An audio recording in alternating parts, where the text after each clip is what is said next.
Nous sommes avec Guillaume Van Est, le cofondateur de Keradom. Bonjour Guillaume. Bonjour Frédéric. Est-ce que vous pouvez vous présenter et puis présenter Keradom? Bien sûr, je m'appelle Guillaume Van Est, je suis cofondateur de Keradom, une entreprise que j'ai fondée avec mon associé Lucas Fialer, qui est active depuis un peu plus d'un an maintenant, que nous avons lancé au printemps 2019. Keradom, c'est une entreprise qui digitalise l'emploi des aides à domicile, notamment l'emploi direct, c'est-à-dire auprès de particuliers employeurs en CESU.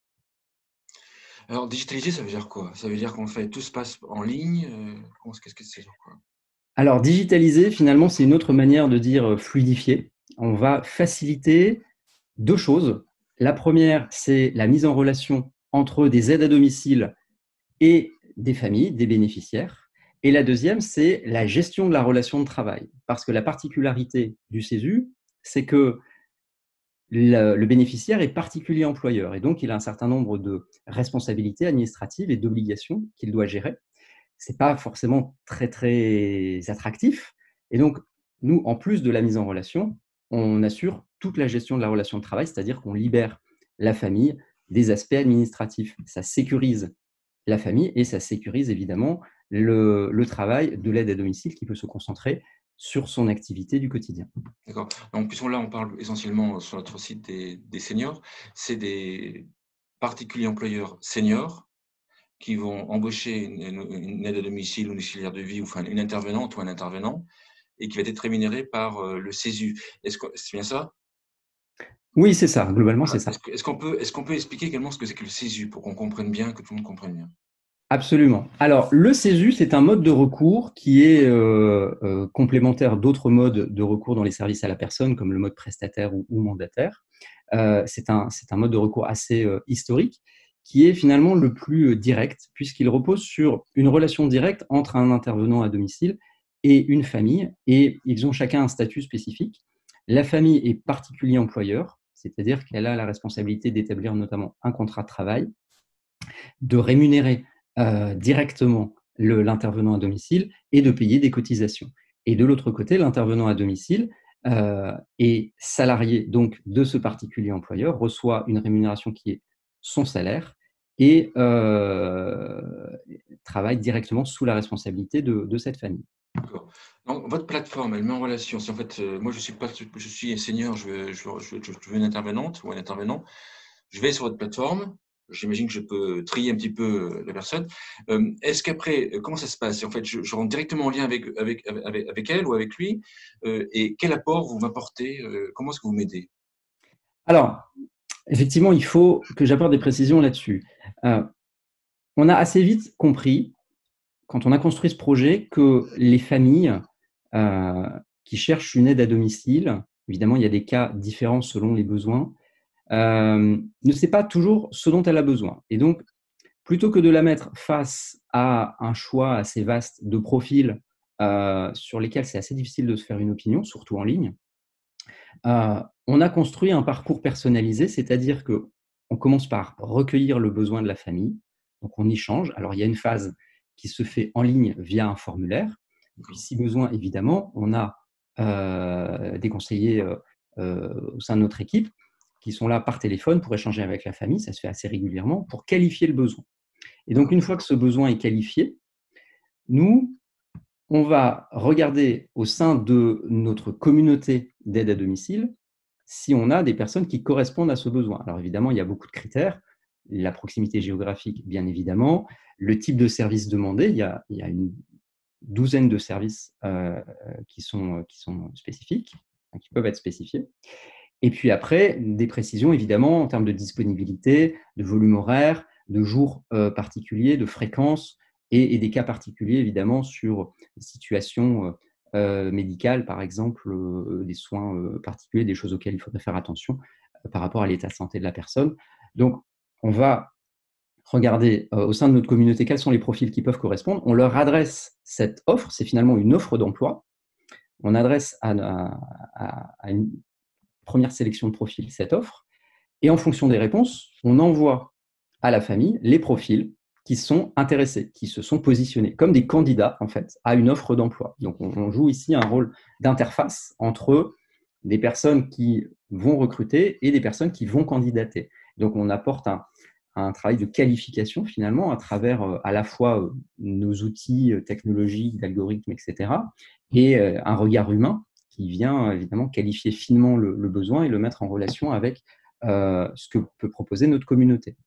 Derrière, nous mettons en relation donc ces personnes. La famille choisit. Nous adressons généralement jusqu'à 3 profils qualifiés.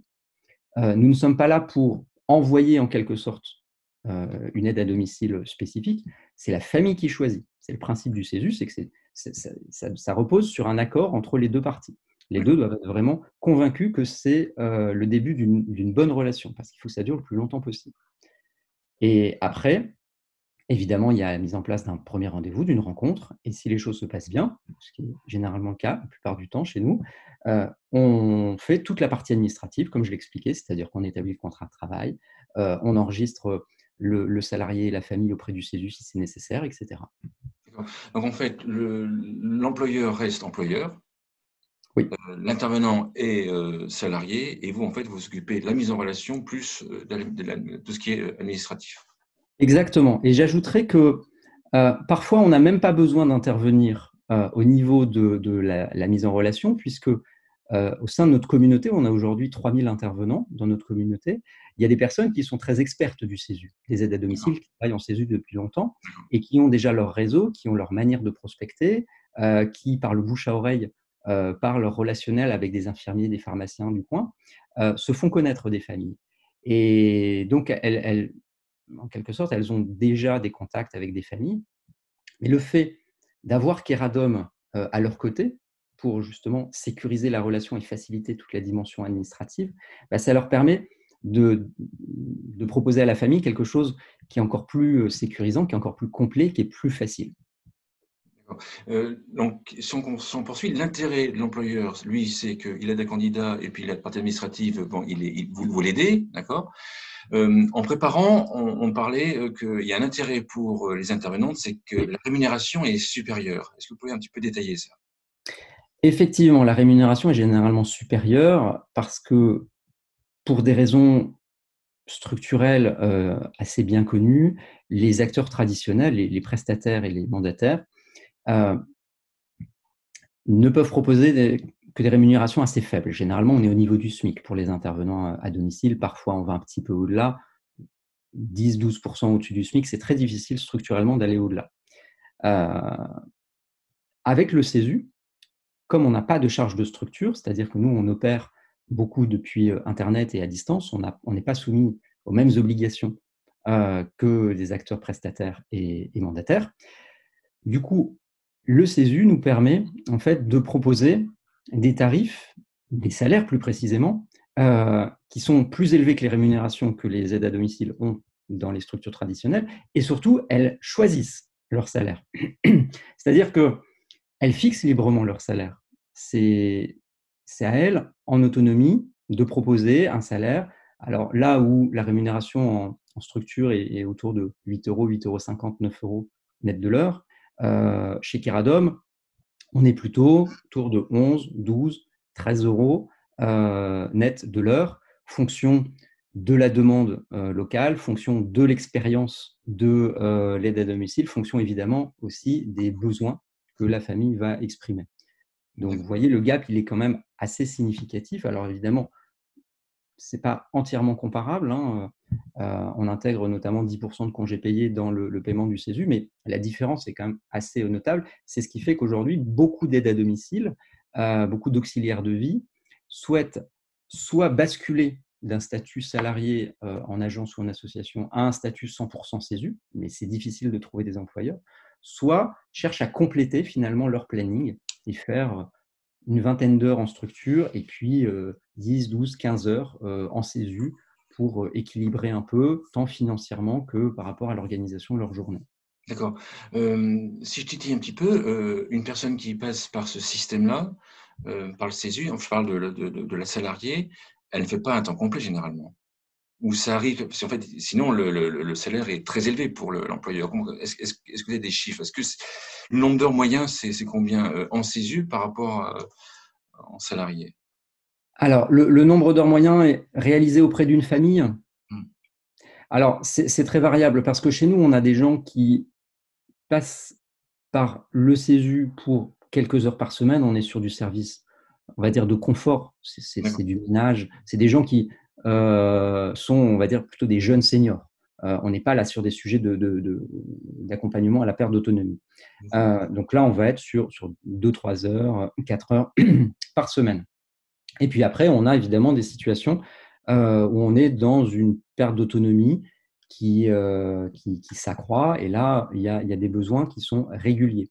Alors, on est plutôt sur peu d'heures réalisées très régulièrement plutôt que sur des grands volumes horaires réalisés de manière très significative. On a très rarement eu des demandes sur des gros volumes horaires. On a eu une fois une demande qui nécessitait un binôme, pour le coup, parce que là, c'était vraiment une présence quasiment 24 heures sur 24, 7 jours sur 7. Donc là, quand c'est comme ça, nous, aujourd'hui, on n'est pas assez outillés pour mettre en sécurité la personne. Là, généralement, c'est des personnes qui sont en GIR 1, GIR 2, et qui, si elles restent à domicile, doivent vraiment avoir autour d'elles des solutions expertes.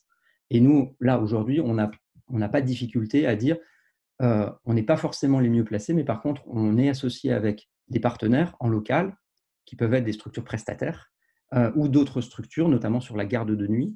Il y a des structures spécialisées. Et donc, on peut proposer des solutions qui viennent en complément de ce qu'on fait. D'accord, d'accord. Juste une question qui me vient, est-ce qu'un salarié en CESU peut avoir plusieurs employeurs pour compléter? Alors, non seulement un salarié en CESU va souhaiter avoir plusieurs employeurs CESU parce qu'évidemment, il va agréger des heures et on a des aides à domicile qui Radom qui ont jusqu'à 10 employeurs. Ça fait évidemment un éclatement administratif assez complexe et donc tout le monde est bien content qu'on soit là pour gérer ça. Mais en plus de ça, comme je le disais tout à l'heure, c'est assez courant d'avoir des intervenantes qui ont quelques employeurs en CESU et un employeur traditionnel, prestataire, c'est-à-dire une agence privée ou une association. C'est assez courant. Il y a parfois quelques situations où les personnes ont des métiers à part. Ça aussi, on sait que c'est une réalité dans le secteur. C'est des personnes qui font leur métier d'aide à domicile et malheureusement ne trouvent pas assez d'activité en tant qu'aide à domicile ou trop loin de chez elles et donc font d'autres boulots qui sont un peu des boulots alimentaires. Et donc, voilà, nous, on espère réduire évidemment et faire disparaître ces situations de manière à ce que les personnes se concentrent sur le métier pour lequel elles sont formées et dans lequel elles s'engagent, parce que c'est vraiment ce qu'elles souhaitent, c'est pour ça qu'elles viennent nous voir. D'accord. En préparant, vous me parliez que vous pouviez également proposer votre service en complément, cette fois-ci pour les associations, pour les prestataires. Est-ce que vous pouvez également en parler? Exactement. Voilà, comme je le disais, c'est une approche qui pour nous est plutôt complémentaire. Le CESU, c'est une manière complémentaire d'aborder la problématique de l'accompagnement à la perte d'autonomie, au maintien à domicile. Et les intervenantes qu'on a font souvent des heures chez un prestataire et des heures dans le cadre du CESU chez nous. Ça nous a amené à développer une offre B2B qui s'adresse à des structures type SAAD, qu'elles soient acteurs privés ou acteurs associatifs, parce que ces acteurs ont d'énormes problématiques de recrutement. Ce n'est pas un secret, on sait que le secteur patine beaucoup aujourd'hui et que dans pas mal de territoires, il y a des difficultés à répondre à la demande des familles parce qu'on a du mal à trouver les personnes qualifiées en face. Et donc, nous, avec notre communauté de 3000 intervenants répartis partout en France, on a souhaité construire avec ces acteurs une solution qui leur permette de puiser en quelque sorte dans notre vivier de profils, de compétences, des profils qui viendraient renforcer leurs équipes. Alors, ça peut être soit de manière pérenne, parce qu'il y a beaucoup de besoins qui, tout au long de l'année, ne sont pas pourvus, soit de manière plus saisonnière. Ça peut être le cas notamment l'été, et ça a été le cas notamment pendant la crise du Covid, puisque c'est d'ailleurs comme ça qu'on a démarré, en s'associant à un groupe qui détient des EHPAD, notamment dans le Grand Est, où là, les besoins étaient devenus très, très pressants. Voilà, donc on a construit cette offre depuis le début de l'été et on la commercialise aujourd'hui. On a nos premiers clients, nos premiers. Dans ce cas-là, si on parle du groupe d'EHPAD, dans Mhm. ce cas-là, c'est le groupe d'EHPAD qui devient employeur en fait de ce personnel-là, ou c'est des contrats sous-traitance entre guillemets? Alors, on est plutôt sur des CDD de mission aujourd'hui. D'accord, Quand on est dans des cas particuliers, enfin des cas des besoins ponctuels comme ça, on est plutôt dans des CDD de mission. Mais ce qu'on met en place avec nos clients actuels, ce sont des besoins de long terme. Donc là, c'est du recrutement en CDI. d'accord. L'intérêt pour les structures qui vont bénéficier de votre service, c'est quoi? C'est pareil, c'est encore déjà, c'est trouver le personnel Mhm. et c'est l'aide à la gestion de tout ce qui est Alors, pour le coup, il n'y a pas de gestion administrative puisque si la personne est en CDD de mission, en fait, la partie administrative, c'est l'agence ou l'association qui va la gérer D'accord, dans le cadre de son recrutement ponctuel. Donc, effectivement, on n'est plus dans le cadre du CESU. Là, on est dans le cadre d'un emploi ponctuel voilà, de mission. En revanche, effectivement, la vraie problématique à laquelle ça répond, c'est le recrutement. C'est la disponibilité de compétences qui se font rares face à une demande qui s'accroît. C'est à ça d'accord, qu'on répond en priorité.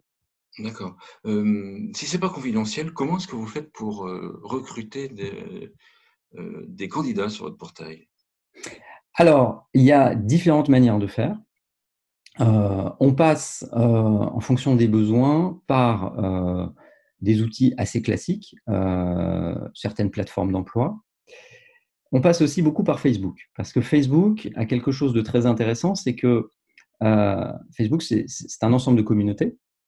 Et nous, comme on a une approche communautaire depuis le début, puisque tout repose sur la construction de cette communauté, Facebook a été dès le début un, un, une ressource assez intéressante. Non seulement parce qu'il y a beaucoup d'aides à domicile et d'auxiliaires de vie qui y vont, bon, souvent pour partager les aspects un peu négatifs de leur travail, je ne vous le cache pas, mais surtout parce que il y a des micro-réseaux en fait.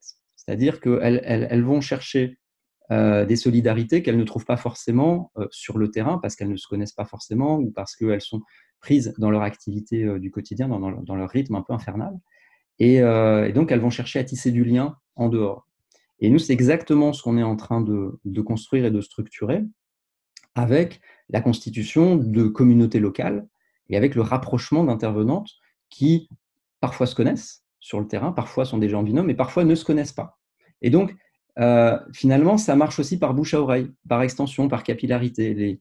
Les aides à domicile qui travaillent chez nous, qui sont attirées par notre modèle, par notre manière de faire, vont en parler autour d'elles et vont chercher aussi à renforcer leur réseau.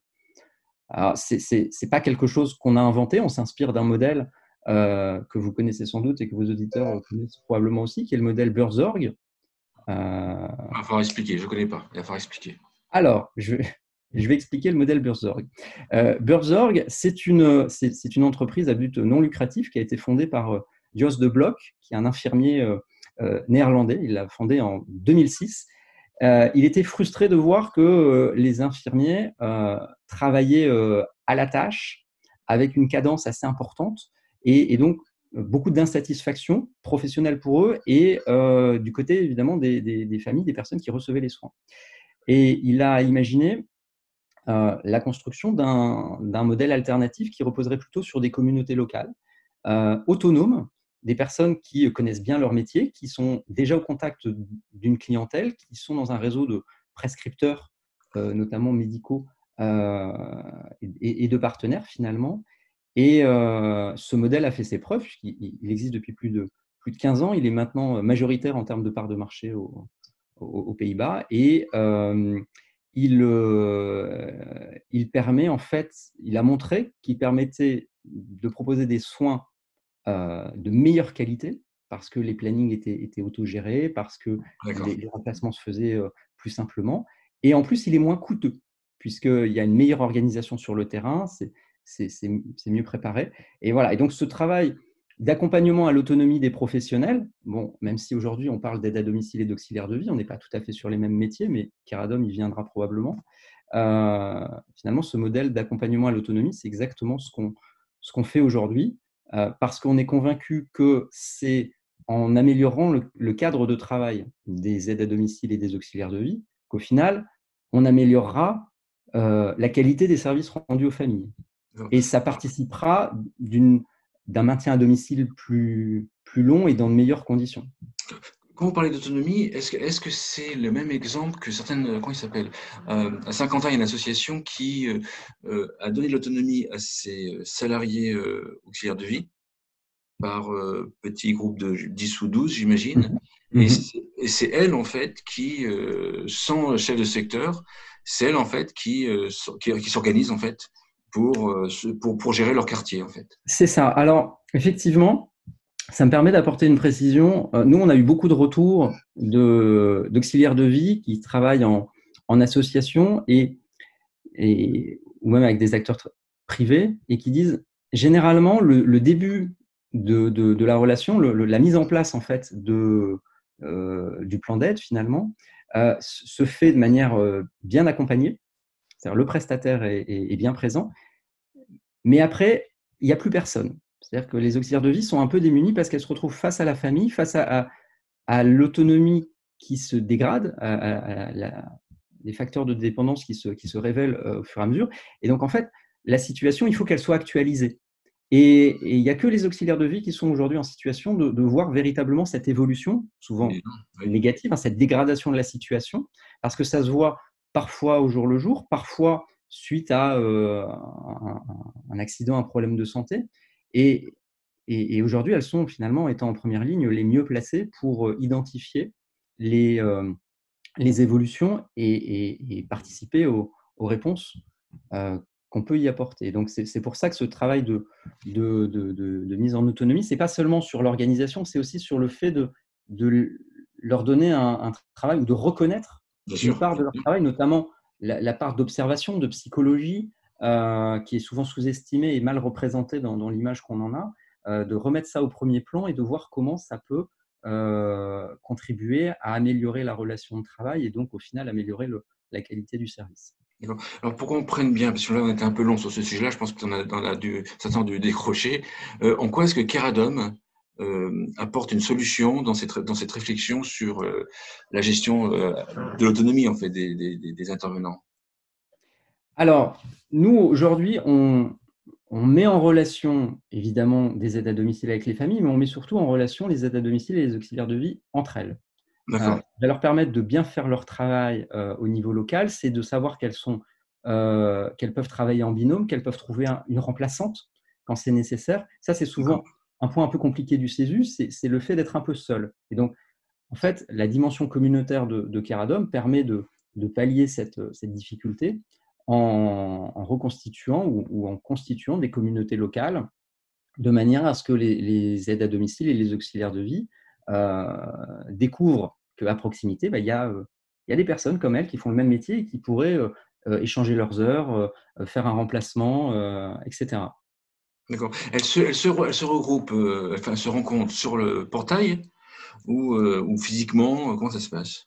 Alors aujourd'hui, c'est nous qui faisons la relation, c'est à distance. On intervient dans des groupes Facebook. On a nous-mêmes un groupe Facebook dans lequel on accueille et on anime en fait voilà, les échanges. Et puis après, il y a différents outils plus directs. On passe notamment par WhatsApp pour diffuser de l'information et obtenir évidemment Voilà. des retours. Oui, puis ça leur crée un sentiment de communauté. Exactement, c'est ça. En fait, il faut trouver à chaque fois le juste équilibre entre notre rôle, qui est de créer du lien, et en même temps savoir un moment se retirer et les laisser, elles, professionnelles, actrices du terrain, faire ce qu'elles souhaitent faire entre elles. D'accord. On parle que dans 5 à 10 ans, alors je ne sais plus exactement, un nombre de départs incalculable à la retraite dans ces secteurs en question. Votre approche dans 5 à 10 ans, vous la voyez comment en fait? Votre système, vous le voyez comment par rapport à ces départs à la retraite? Alors, c'est un sujet qui nous occupe depuis le début. Effectivement, la pyramide des âges est assez défavorable et en plus, les conditions d'attractivité du métier n'arrangent rien.